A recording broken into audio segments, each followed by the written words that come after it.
إن الحمد لله نحمده ونستعينه ونستغفره ونعوذ بالله من شرور أنفسنا وسيئات أعمالنا من يهديه الله فلا مضل له ومن يضلل فلا هادي له وأشهد أن لا إله إلا الله وحده لا شريك له وأشهد أن محمدا عبده ورسوله أما بعد.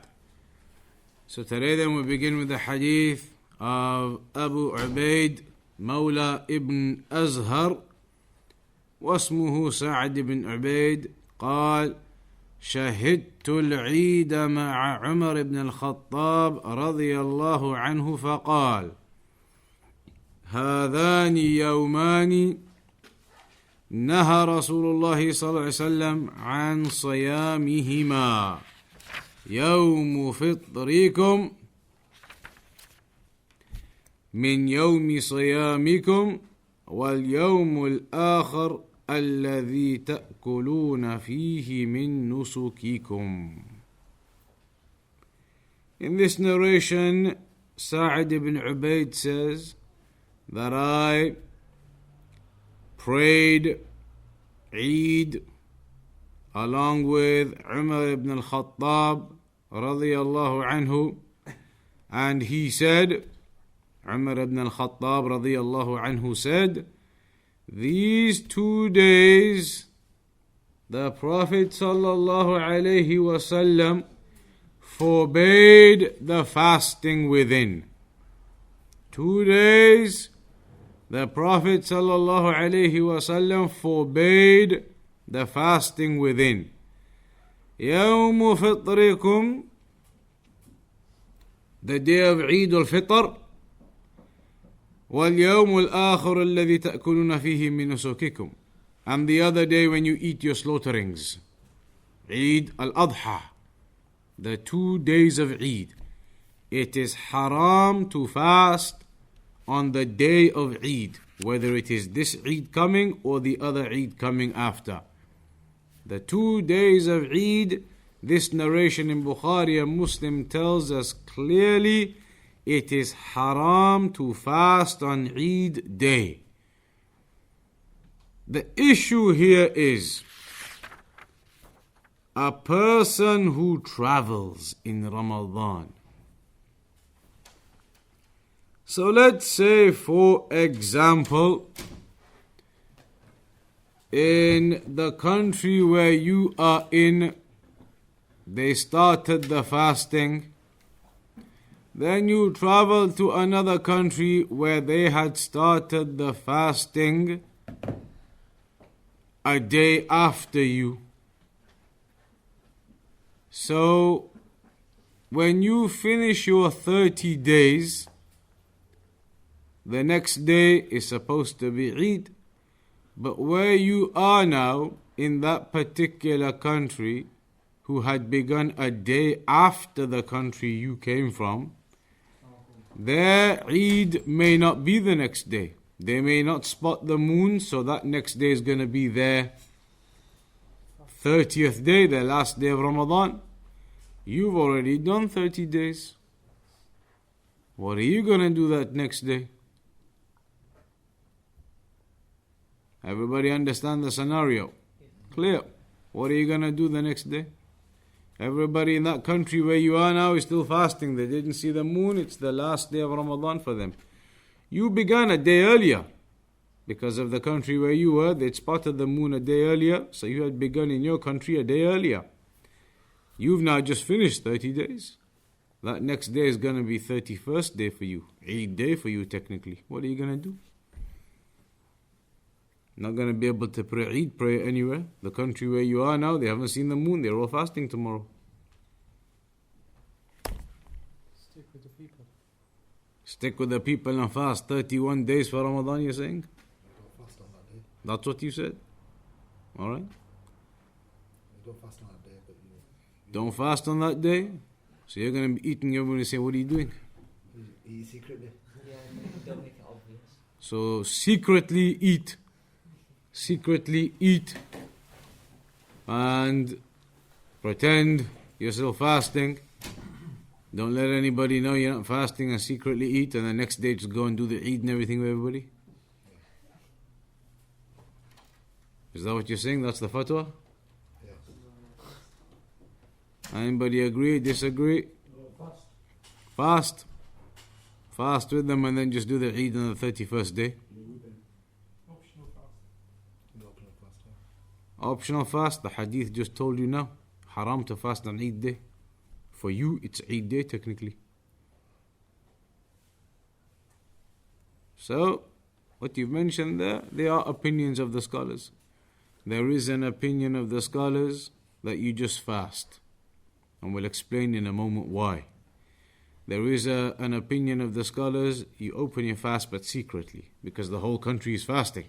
So you're not going to go out in the streets eating during the day. You eat. You're not going to fast now. Your Ramadan is finished. 30 days have gone for you. So you can eat the next day, just don't make it obvious in the country where you are now, because they're doing their 30th day still. That is an opinion too. This opinion about you just fast with them, there are evidences to support it, even though this hadith may seem to indicate to you that Eid day it's haram to fast. For you, technically, that's Eid day. Evidences do exist. One is the general hadith.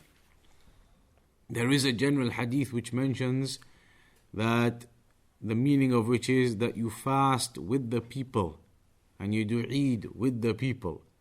So if you've now landed in that country and that's when they are fasting and that's when they are doing Eid, you stick to their schedule according to that general hadith. That could be one evidence. Another explanatory evidence, an explanation you could give. So imagine you're traveling now. You set off from the UK and you start heading off towards the western side, towards America. You're going to land on the east coast of America, the Caribbean, South America, 8 hours later. However, when you land there 8 hours later, if you set off from here at 5 p.m., you land over there 8 hours later, it's only actually going to be, because of the 5-hour difference, it's going to be 8 p.m. The whole time difference is only going to be about 3 hours. So now, when you take off from the UK at 5 p.m., 8-hour flight, you get there in your time at 1 a.m., but when you land, it's actually only 8 p.m., meaning your day has just become a lot longer in real terms. It's actually 1 a.m. for you, but as far as they're concerned, it's only just gone Maghrib. So when are you going to open your fast on that day? Let's say you fasted. We did it before. If you're capable to fast when you're traveling, you can fast. So you were fasting that day. When are you going to open your fast? Suhoor time, of course. Question is, when is suhoor time? According to the UK schedule, you set off your flight at 5 p.m. So according to the UK schedule, 4.5 hours into your flight, 9:30 p.m. on your watch from the location where you set off from, at 9:30 p.m. on your watch, 4.5 hours into the flight, you should open your fast. Only problem is 4.5 hours into the flight, it's still going to be daylight. Because you're heading west, the sun won't have gone down yet. Sun's going to go down after 6-7 hours into your flight. So now what are you going to do? Make an estimate. Estimate, so that's it. You don't need to make estimate. You got your watch. You know 4.5 hours into your flight is the UK open time. So at 9:30 you just open your fast even though the sun hasn't gone down yet, because you're heading west. It's going to take an extra hour or two before the sun goes down in the plane. Open it when it opens there, at your place. So you make your fast go longer. So you're going to end up opening your fast on your time, British time, 11:30 midnight. No. Yeah, because you're going to open it at the place, where the... Yeah, so Maghrib, isn't it? So if there was something So that means you're going to open your fast on UK time at 11 p.m. midnight almost. Yeah. Forget this fast day. That's what you're going to do. You're going to delay opening the fast until the actual sun sets, which isn't going to be 4.5 hours into the flight because you're heading west. It's going to be 6 hours, 7 hours into the flight. An extra 2.5 hours onto your normal British open time.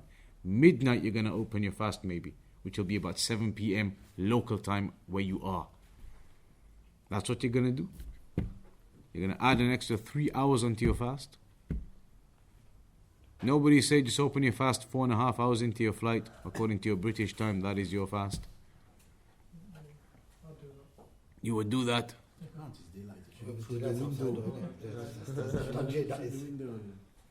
If you do that, you'll be making up a day after Eid. So you can't do that. Because where you are right now at that moment in time, the sun hasn't gone down. Regardless of where you set off from. Where you set off from has no meaning anymore. Where you are right now, the sun hasn't gone down. You're going to have to wait for it to go down. Because would you pray Maghrib then as well and the sun hasn't gone down? Of course not. So you would have to wait for the sun to go down. Because you're traveling west, that's going to be maybe 6 or 7 hours into your flight on those rough times that we're talking about. Which is going to be your midnight UK time. On your watch it's going to say midnight. That's when you're going to open your fast. So what have you done? Because you're traveling that way, you have had to add on extra time to your fast to keep in line with the local time of where you are. Local time, the sun goes down 7 hours into your flight. You have had to add on the extra time. It's actually your midnight from where you set off now. But that's when you're going to open your fast now. Correct. If that's clear, and that's reasonably clear, you're not going to open your fast when you can still see the sun outside your window. You're not going to pray Maghrib when you can still see the sun outside your window. That's reasonably clear. You're going to have to wait for it to go down. Even if it means making your fast till midnight of your local time. If that's clear, then the same example could be used for our first scenario. Just in a bigger context. The man has set off from his country and he's gone to a country who are behind him in time. Just like this person traveling westwards are behind us in time. He's gone to a country who are behind you, not just in time, but in a whole day. They are behind you in a whole day. You're going to have to wait with them until they catch up and then open it with them. Just like when the sun is going down in the west, you're traveling west, you're going to have to wait for the time to catch up until the sun goes down. It may be your midnight by then. That's when you open your fast. You go to this country who are a day behind, you're going to have to wait, fast with them until they catch up and they've done their 30, and then you open your fast with them. Same kind of example. The same type of example. It will be permissible if you, for example, not fast when you travel. You know, the day you travel. That's another issue. I don't know about this one. And then you have the first day, can you make up? You would still have to make up a day. You would still have to make up a day as far as I know. Because that day that you missed it for the purpose of traveling. Then in the country you've gone to, you're doing that fast now, that's their 30th day. As far as I know, you would still need to do another day. Allahu A'lam. We can look into that situation. But the scenario is clear now as to why the scholars say you would have to wait for them to catch up. Just like you would have to wait for time to catch up and sun to go down as you're heading west. So that is one of the reasons the scholars say in that type of scenario, you wouldn't be considered as fasting on Eid day. You would be considered as being with the country where you are. That's their schedule. They've got a day left. You fast with them. You're in their Ramadan now. You're in their country now. So you fast with them and you do Eid with them. What about the other way? You head out from your country and you get to a country who had seen the moon a day before us. So you travel out when it's the 20th of Ramadan here. You set off in the morning, you get there in the afternoon, and when you get there, they're on their 21st fast that day. So one has been taken out from you. At the end of the Ramadan, the moon is seen on the 29th day of their sighting. For you, that's only 28 days. Now what are you going to do? For you, that's only 28 days. What are you going to do? We're going to do Eid on your 29th day of Ramadan. You haven't even finished. You haven't finished Ramadan. You've only done 28 days. Ramadan minimum has to be 29 days, maximum 30 days. You've done 28 days, your next day is still Ramadan technically. You're going to open your fast and eat and celebrate when you haven't even finished Ramadan. You do eat and then make up for it. So eat and celebrate and do everything and then make up for it. Anybody else? What are you going to do? That is what most of the scholars say. You'll have to do Eid with them. You do Eid with the country. You can't start fasting and say, well, in my country and the way it worked out, I've only got 28 days, so I'm not going to be able to do Eid with any of you tomorrow. Where you've gone probably, it's your family, whatever else, you're going to say to them, no, I'm not doing Eid tomorrow. I still got 1 day left. I'm going to do Eid by myself the day after, come to the mosque and do my own prayer. Doesn't work. You got to do Eid with all of them. You do Eid with everybody. But the problem is you've only done 28 days, so you will need to do one fast afterwards. You'll have to do one more day afterwards, but on the day of Eid of the country, you do Eid with them. So that is the situation with the traveling. So here the point of this hadith was generally that there are certain days mentioned in the Sunnah where it is impermissible to fast. 2 of those days are the days of Eid. It is haram to fast on the day of Eid, Eid al-Fitr or Eid al-Adha. Then, عن أبي سعيد الخدري رضي الله عنه قال نهى رسول الله. In fact, before we move on, the final scenario, if you're traveling east. If you're traveling east, you set off at 5 p.m., 4.5 hours into your flight, it's going to be pitch black. Maybe 2 hours into your flight, the sun will go down. That's only going to be your 7 p.m. UK time. Do you open your fast now, or now do you have to wait for 4.5 hours into the flight to open your fast? Now you're heading east. When you're heading east, that means the sun will go down quicker than your local time. 5 p.m. your flight sets off. 4.5 hours into the flight, 9:30 p.m. is the UK time of when you should open your fast. 4.5 hours into your flight. Problem is, 2.5 hours into the flight, it's going to be pitch black outside. Maghrib time. Do you open your fast and pray, or do you have to wait to fulfill your full day of fasting from your local time? Open it. So you've missed a section of your day. This time agreement, consensus, you open your fast. Everybody wants to open their fast. Correct? Not correct. You're heading that way, eastwards. It's going to become Maghrib time earlier than your local time. So as a consequence, well, easy day, but you're not going to book a flight every day to go east. So then you open your fast at the time of Maghrib outside. That's going to be earlier than your local time. That could come in an hour, 2 hours into the flight, 3 hours into the flight before your 4.5 hour mark, because you're heading towards the east. So then, next narration, عن أبي سعيد الخدري رضي الله عنه قال نهى رسول الله صلى الله عليه وسلم عن صوم يومين. نعم, after this one now. نعم, this one. نهى رسول الله صلى الله عليه وسلم عن صوم يومين النحر والفطر. Same narration again, another hadith that the Prophet sallallahu alaihi wasallam forbade the fasting of 2 days. The Yawmun Nahar, the day of slaughtering.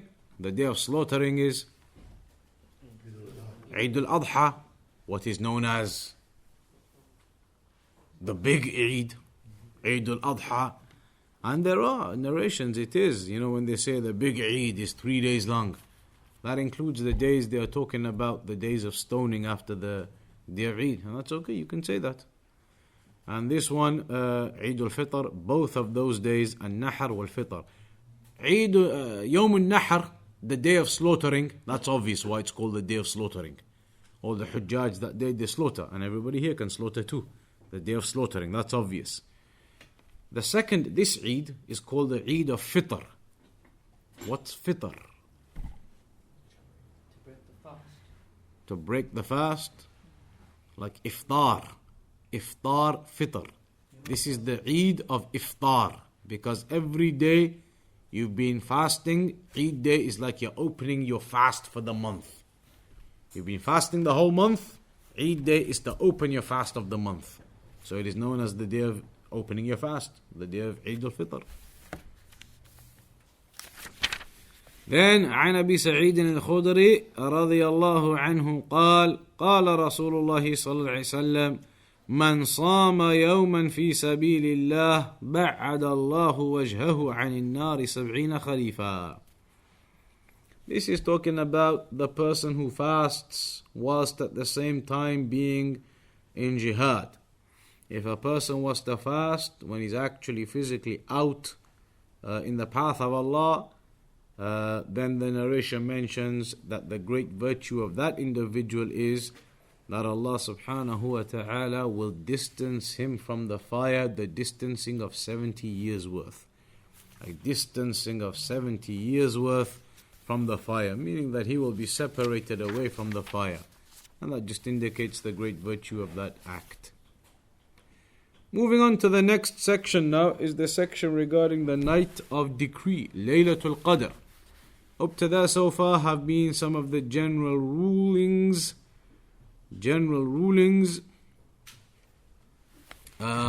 of fasting. Now it comes to laylatul qadr. First, the hadith of Abdullah ibn Umar radiyallahu anhuma أن رجالا من أصحاب النبي صلى الله عليه وسلم أروا ليلة القدر في المنام في السبع الأواخر فقال رسول الله صلى الله عليه وسلم أرى رؤياكم قد تواطأت في السبع الأواخر فمن كان منكم متحريها فليتحرها في السبع الأواخر. This hadith says that there was a group of men and they saw in their dream that the laylatul qadr occurs in the final 7 nights. So the Prophet ﷺ said to them, I see that all of your dreams have occurred in conformity. Every one of you had the dream that it was in the final 7 nights somewhere. So look for it in the final 7 nights. In the hadith of Aisha radiyallahu anha, أن رسول الله صلى الله عليه وسلم قال تحروا ليلة القدر في الوتر من العشر الأواخر. Look for the night of decree in the odd nights of the last 10 nights.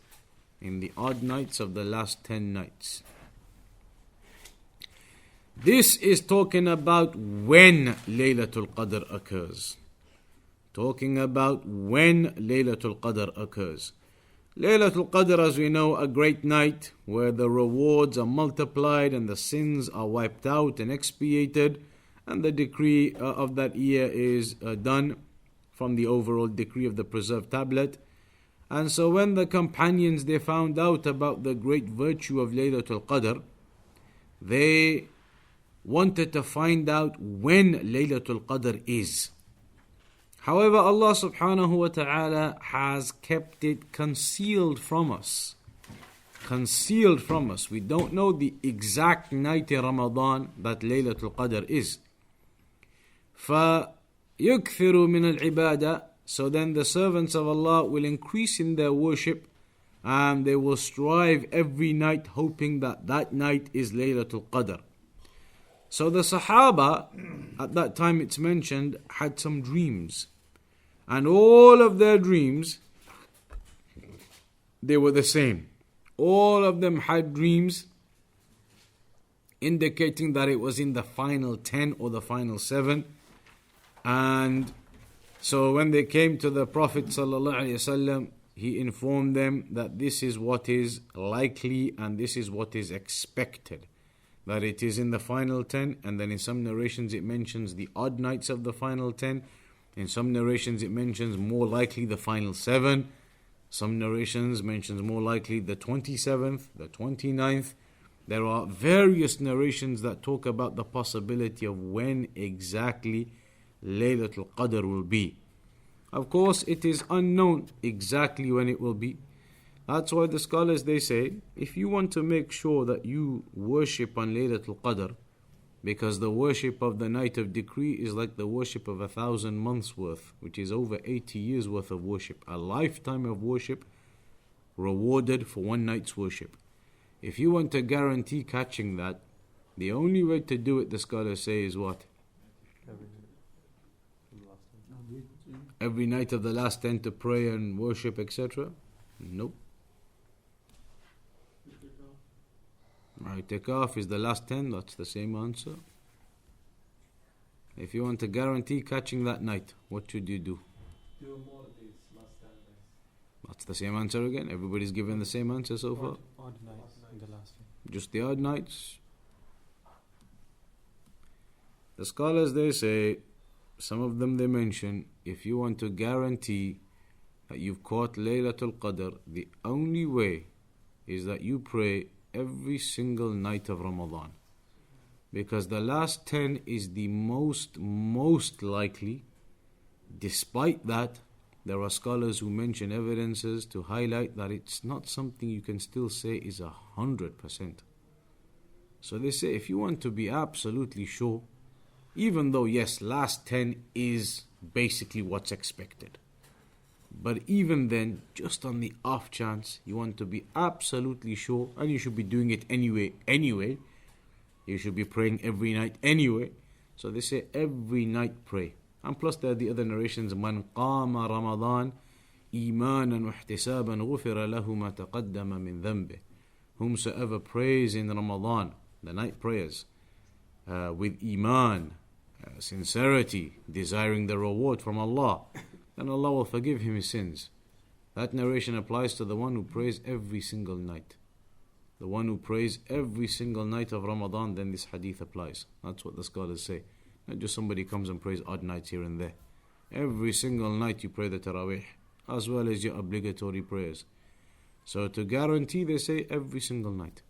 But then the most likelihood of where it's going to be is the last 10 nights. The most likelihood of that is the last 10 odd nights in there. And then there are narrations about the 27th, about the 23rd, about the 29th. There are other narrations as well. But a person should be striving for worship on every single night, not just focusing on the odd nights of the last 10. Because even the odd nights of the last 10, there is some speech from Shaykh al-Islam ibn Taymiyyah. How do you even know when the odd nights are? Tonight, where are we? What day is this now? Today is what day of fasting? Saturday was the first day, so yesterday was the 8th. Today is the 9th day. So tonight is going to be the 10th night of Ramadan. So you could carry on working it out like that. Tomorrow the 11th night, 12th night, 13th night. You'd work out where the 21st is, where the 23rd is, where the 25th is, etc. Some scholars say, depending on whether the month ends up as 29 days or 30 days, you work out the nights backwards from the end, which means the even nights would end up as the odd nights, and the odd nights would end up as the even nights. That's why really you can't try and pick out the odd nights of the last 10. You got to do every night of the last 10. Fully worshipping, praying, Quran, dua, everything in the last 10 nights. Particularly the last 10 nights. And ideally the whole month. The whole month a person should do it. The prayer and the standing and the fasting. Then there is a hadith about the i'tikaf. عن أبي سعيد الخدري رضي الله عنه أن رسول الله صلى الله عليه وسلم كان يعتكف في العشر الأوسط من رمضان. Initially, the Prophet صلى الله عليه وسلم used to do i'tikaf when?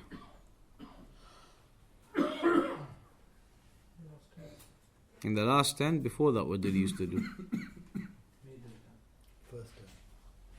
It's mentioned in this narration, the Prophet sallallahu alaihi wasallam used to do i'tikaf in the middle 10 initially.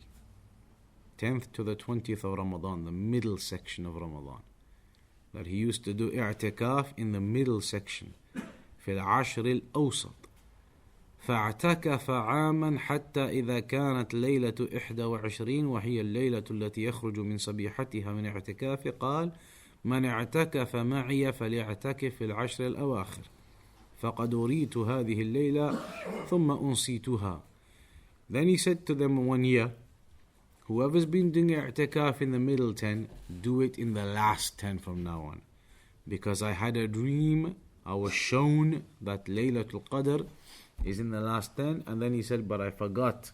I was made to forget which night of the last 10. So he said it was shown to me that it's in the last 10, but then I was made to forget which exactly of the last 10. So do the i'tikaf generally in the last 10, he said to them. وقد رأيتني أسجد في ماء وطين من صبيحتها فالتمسوها في العشر الأواخر. So look for it, look for laylatul qadr in the last 10. والتمسوها في كل وتر, and look for it in the odd nights. قال فمطرت السماء تلك الليلة, it rained that night. وكان المسجد على عريش فوقف المسجد فأبصرت عيناي رسول الله صلى الله عليه وسلم وعلى جبهتي أثر الماء والطين من صبح 21. In the vision the Prophet ﷺ had, he said, I had seen myself prostrating and the mud was on my face. So when it rained, and the roof of the Prophet's mosque in those days used to be made of hay, like the thatched roofs, the hay roofs, grass. So when it used to rain, heavy rain, obviously eventually used to seep through and come through. The ground had nothing on it, no carpet, nothing, just the desert ground. So when the rain used to come, it became muddy, used to become muddy. So on that night he prayed, and because of that rain, it's mentioned he saw him, that he had this mud on his forehead due to the water and the rain that had come into the mosque. So this narration tells us that initially the Prophet ﷺ used to do i'tikaf in the middle 10 in the hope of catching laylatul qadr. Then it became known to him, a vision was shown to him, that actually the laylatul qadr is in the final 10. And that's when he then ordered everybody to do their i'tikaf in the final 10 and to look for laylatul qadr in the final 10, and in particular the odd nights. So that is what is expected of laylatul qadr. I'tikaf itself, what are the rulings for i'tikaf? What are the rulings for i'tikaf? We have a hadith here of Aisha radiyallahu anha. أن رسول الله صلى الله عليه وسلم كان يعتكف في العشر الأواخر من رمضان حتى توفاه الله. The Prophet صلى الله عليه وسلم used to do i'tikaf in the final 10 up until his death. ثم اعتكف أزواجه من بعده, and then his wives used to do the i'tikaf after him. I'tikaf, it is a sunnah. There are certain issues related to it. One of them is i'tikaf only valid in the Prophet's masjid and al-Masjid al-Haram and al-Masjid al-Aqsa? Is it only those three mosques or any mosque in the world? There is an opinion of some of the scholars, i'tikaf is only in those three mosques. And there is no such thing as i'tikaf in any other mosque anywhere in the world. That is an opinion of some of the scholars. Other scholars hold the opinion that i'tikaf can be done in any mosque. Any mosque which has all of the 5 prayers being established in it and the Jum'ah being established in it. Sometimes you get mosques, they pray the 5 prayers, but they don't pray Jum'ah. Like in Saudi Arabia, in the areas, every area there's a mosque in every corner.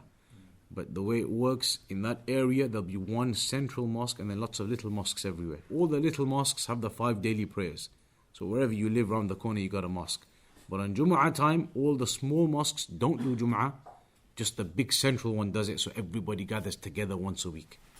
So the small mosques, it would not be allowed to do i'tikaf in, because there's no Jum'ah being held in them. Only the big one you could do it in. So it's got to be a mosque where all 5 prayers are being established and the Jum'ah prayer is being established in it. If it's a mosque where the 5 prayers are being done but there's no Jum'ah in it, you can't do i'tikaf in that type of mosque. So it's got to be a mosque where it's fully functional with all of the prayers being done in it. A woman, how does she do i'tikaf? What's a woman going to do? Anybody? What is a woman going to do? How is she going to do i'tikaf? How does a woman do i'tikaf? Nobody knows? What are you going to do? Huh? In the masjid. In the mosque? At home? No, masjid is to be segregated. In the mosque? To be segregated. Not at home. They can't do i'tikaf in their room at home? Pakistan. Pakistan. Keep the racism out, huh? So, i'tikaf, many people have this impression that it can be done by women in the home. Scholars, they say there is no real sunnah for that. Where is the sunnah for i'tikaf in the house? I'tikaf is in the mosque. So when women do i'tikaf, if they do it, it's supposed to be in the mosque too. Not in your home, in your room, you lock yourself in there. I'tikaf is in the mosque. I'tikaf, the women have to go to the mosque too. That's why the scholars say if a woman wants to do i'tikaf, she wants to do i'tikaf, she's got to make sure that she has the permission of her husband, father, whoever it is. If they need her at home, then she can't do it. And there's no problem in that. She'll have a reward for fulfilling the rights of her household. So if she can't go because she's got rights in the household, then okay, she can't go then. If she gets the permission, her family is okay for her to go, her husband's okay for her to go, her father, whoever it is, they give her permission to go. The mosque has made appropriate, segregated arrangements for women. Secluded, secure arrangements for women, and everything is safe and organized. Then the woman should go and do the i'tikaf in the mosque, not in her home in the room. If she's not able to go because the mosque has not arranged any proper secure arrangements for women, then she can't go. And there's nothing upon her. She'll get her reward for her other affairs and her worship. Or if the husband or the father doesn't give permission, or if there's some other problem, there isn't security or safety in the mosque or something, then she can't go. But if everything is in place, she has permission, then in the mosque, in the segregated, secure area, that's where they do i'tikaf too. What's allowed when you're doing i'tikaf and what's not? What is the purpose of i'tikaf? What are you supposed to do when you're in i'tikaf? Worship. You are supposed to seclude yourself for the purpose of worship. So you're reciting the Quran, you're praying, you're doing dua. That is the purpose of when you do i'tikaf in the mosque. The purpose is not to go and have a socializing. Not to go and socialize with everybody else doing i'tikaf. Sitting and talking and relaxing all day and on the phones all day. That isn't the purpose of i'tikaf. I'tikaf isn't just to sit in the mosque for the last 10 days. It's not just about sitting in the mosque. It's about sitting there for a purpose.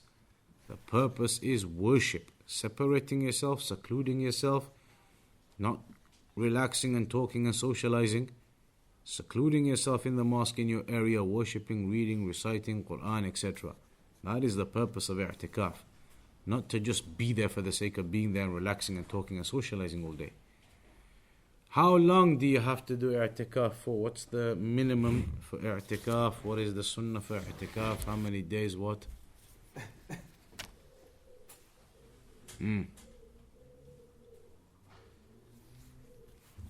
I'tikaf, how long is it supposed to be? 10 days. 1 day? 3 days? 20 days? Just 1 day? I'tikaf 1 day? You're going to go inside 1 day, do i'tikaf, go home again? The sunnah is 10 days. So, in the sunnah it's mentioned 10 days. The last 10 days. However, that's not a condition. So if you could only manage 1 day, then so be it. You didn't get any time off work, you tried, they only gave you 1 day before Eid. That last day of Ramadan, you can go do i'tikaf. If that's all you got. Imagine you're working, you only got the weekend off. That weekend which falls in the last 10 days, there's going to be one weekend which falls in the last 10 days. That weekend you could do i'tikaf. You could go do 2 days of i'tikaf. Make intention, I'm going to go to the mosque, go in for i'tikaf from Friday night to Sunday night. 2 days you do i'tikaf. Allowed? It's allowed. So whatever you're able to do, you make your intention and you go and you do it. When you're in i'tikaf then, like we said, you don't use your time relaxing and socializing. What about exiting from the mosque? When you're in i'tikaf, you made the intention, you've gone in, is it allowed to leave the mosque during that time? Only for a need. Only for a need. So now you've made the intention, let's say for the full 10 nights. Last 10 days you're doing i'tikaf, you're in the mosque. You're saying you're not allowed to leave the mosque unless there's a need. What's a need? Toilet, inshallah, most mosques these days have toilets inside. You won't have to worry about that. Anything else? You need to buy food. Buy food, Showers to open the fast. shower, food, shower, all of these things. Most places you won't really have to leave the mosque for any of those things. Food, unless you're miskeen, your family's not helping you, nothing at all. There'll be somebody who's going to bring you some food. Somebody will bring you food to the mosque. There'll be food in the mosque. Those types of reasons are not normally reasons for a person to have to leave the mosque. If it came to it, then yes. But these days the reality is it doesn't come to that. Food, it's organized. Food is organized. Showers, typically if the mosque is allowing you to do itikaf, most of the time they will have some shower facility. Janazah of very close family. Janaza. Your close relatives. Janaza, the hadith says, is not permissible to exit for. If you're in i'tikaf, you do not exit for janaza. Janaza prayer isn't something which is a valid reason to exit the i'tikaf for. Anything else? If a member of your family falls ill and there's nobody to look after. Things like that, you could maybe say that. Maybe that's a necessity. Some emergency happens at home, you're needed. You're the only one who can sort it out. So, a necessity, you've had to exit then. Medical purposes, something happens medically, you've got to go to the hospital that night. A necessity. It's got to be a necessity. You can't just exit, I need to do something, nobody's here, I need to go get something. You can't just leave i'tikaf.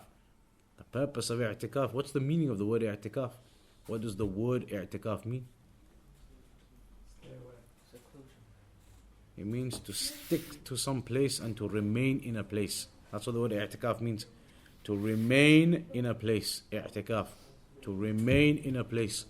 To stick to that place and to remain in that place. That's what i'tikaf means. So if you start going out here and there every day, I gotta do this, I gotta do that, nobody can do it for me, necessity, then you're not doing i'tikaf properly. If it's a real emergency necessity, okay, you can exit. Otherwise you don't. So that is some of the rulings regarding the i'tikaf.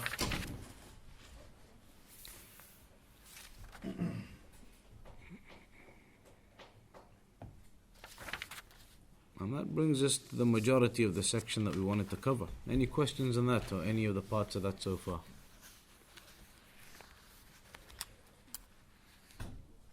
Fasting on the day of Eid, is it extended 3 days for Eid al-Adha? Yep, in that there's a narration, Ayyam al-Tashriq, Ayyam al-Akl wa-Shurb. The days of Tashriq, the stoning days, they are days of eating and drinking, so you shouldn't fast on those days either. After the big Eid, as it's known as, the 2 or 3 days which come after, those days you shouldn't fast. So 4 days maybe altogether, 3 days, 4 days. You don't fast those days. After that you can fast. You got a question? You got your hand up? Anyone else on anything else? This is going to be the final class. There's a question from a sister.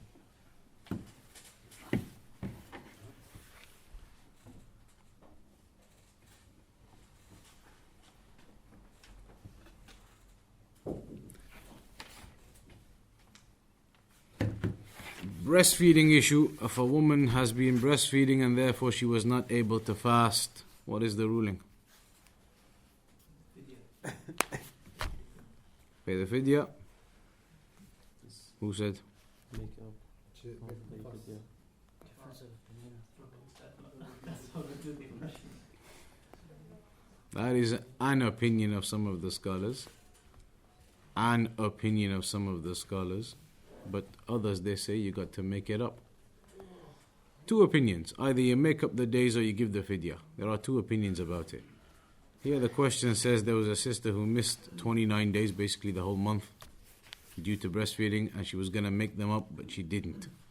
So that assumes that she was following the opinion that you got to make the days up. Then, if a woman is breastfeeding, she can breastfeed for 2 years anyway. So that would possibly take 2 Ramadans anyway. So if she was feeding for that whole period of 2 years, then there's nothing upon her to make up until after that 2 years. So it could be the 3rd Ramadan after that she starts making up anyway.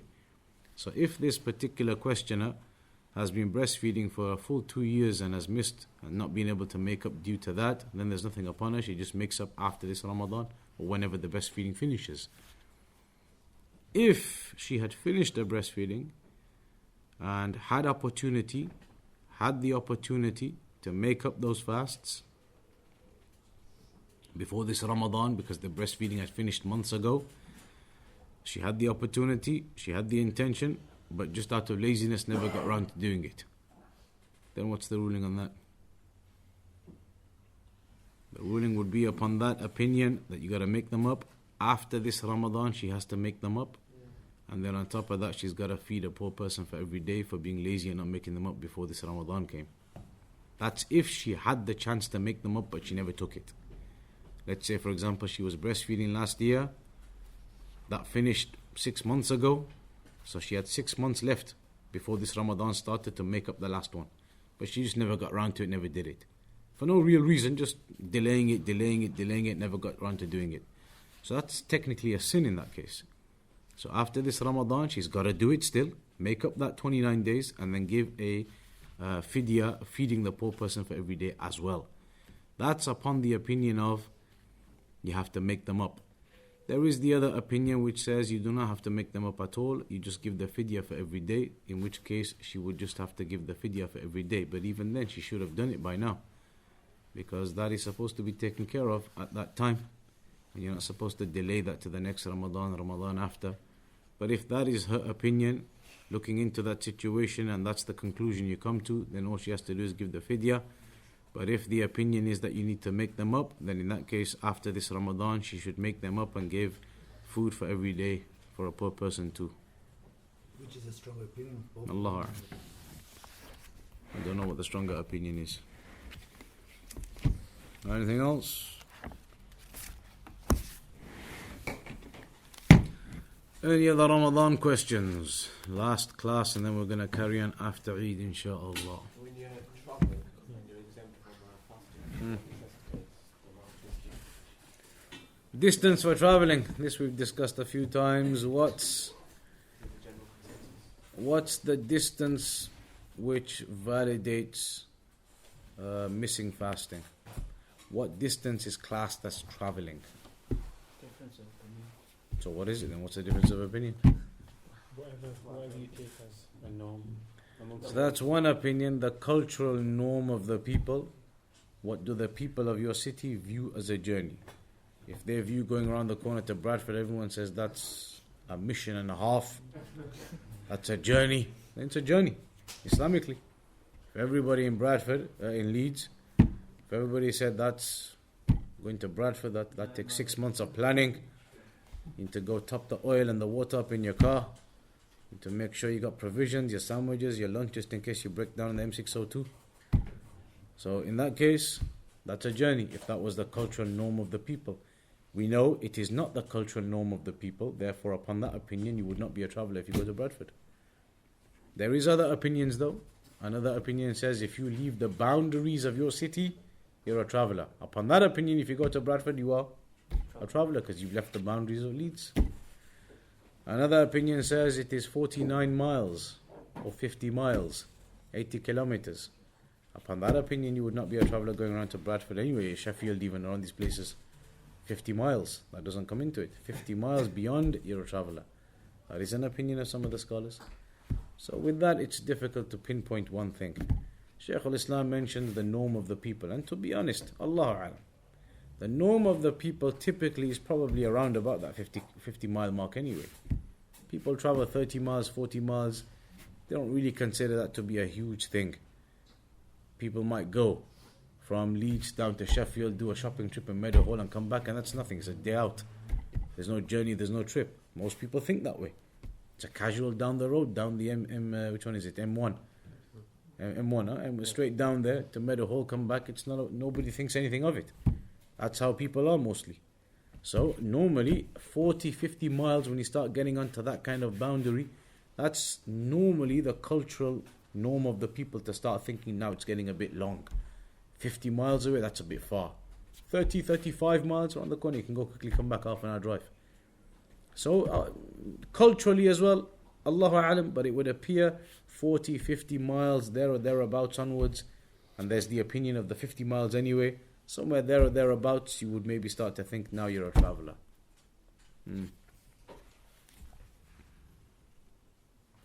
There's a mosque that prays the Isha 10 minutes before its due time, and then the Tarawih prays. Is it okay to pray there? Due time, it depends. What time do they pray? I mean, when they started off, it was 10:30, and it was the Salah was coming about quarter. Everywhere else, the Isha was coming at quarter. What time is Maghrib in those days? Well, the first fast was about, what was it, 9:14 or something? And the Isha was entering at 10:30. Yeah. So 75 minutes afterwards. That's what they were praying at. They were praying the Isha and the 75 minutes is a bit tight for the approximations. It's it's a little bit very. Now they're playing about 10:42, 10:44. How much gap did they leave? So 90 minutes now. Yeah, so it's not still 75 minutes still still. 75 minutes. 75 is a bit tight from the normal approximations. From the normal approximations, normal estimations, 75 minutes is a bit tight. Allah. Normally 80, 90 minutes. That's the norm of what most mosques seem to be agreed upon. 75 is probably slightly tight to say Isha's entered. So perhaps it's better to go elsewhere.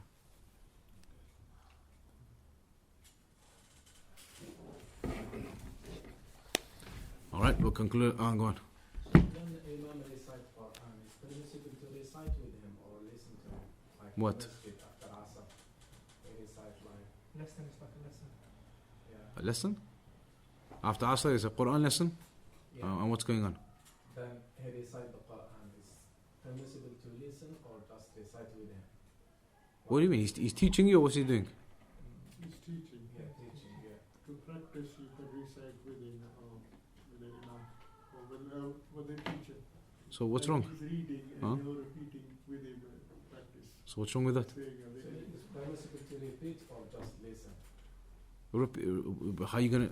It's They recite all together. That's what Yes, you mean. yes, together. so he is reciting and all the students are reciting with him. So how's he teaching you then? How does he know who's making mistakes? So that isn't teaching. That's some sort of ibadah they're doing. No? I think,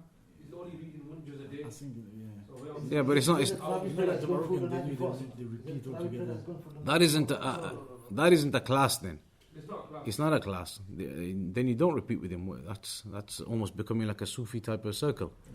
Sitting there and everybody's reciting along with the Imam. So you just listen to him? No. Then if you want to listen to him, he's practicing, he's reading, you want to listen to him, nice recitation, no problem. But everybody's sitting there reading with him and it becomes this type of circle, no? That's like people are going to see that, they're going to think this is some sort of worship. That isn't done like that. You don't sit there, everybody reading along with him then. Sit down by yourself and read by yourself. That's congregational reading of the Quran. Where's that in the Sunnah? So not reading with him like that. So you can just follow. If you want to, just follow. If you want to sit there, he's reading, and you want to follow along, maybe you want to practice your tajweed, no problem with that. But you don't start reading along with him. Everybody reading along with him. Because if you're reading along with him, you're not learning anyway. You're not listening to him then. If he's supposed to be somebody good at recitation and tajweed, for you to learn, you need to listen to him then. If you're reading yourself, you're not listening to what he's saying then. So if you want to just look at the Quran and just as he's reading, follow along so you see how he pronounces the words. That's what you would do with a Quran CD or something when you're learning anyway. You listen to the CD and you follow along, see how it's pronounced. You could do that, but you don't start reading along with him into this circle. Alright, we'll conclude there then, and the lesson will carry on the first Sunday after Eid. Eid's going to be on a Sunday anyway, Sunday or a Monday or something. So that first Sunday afterwards, July the 2nd, that will be the first lesson again, inshallah, after Eid.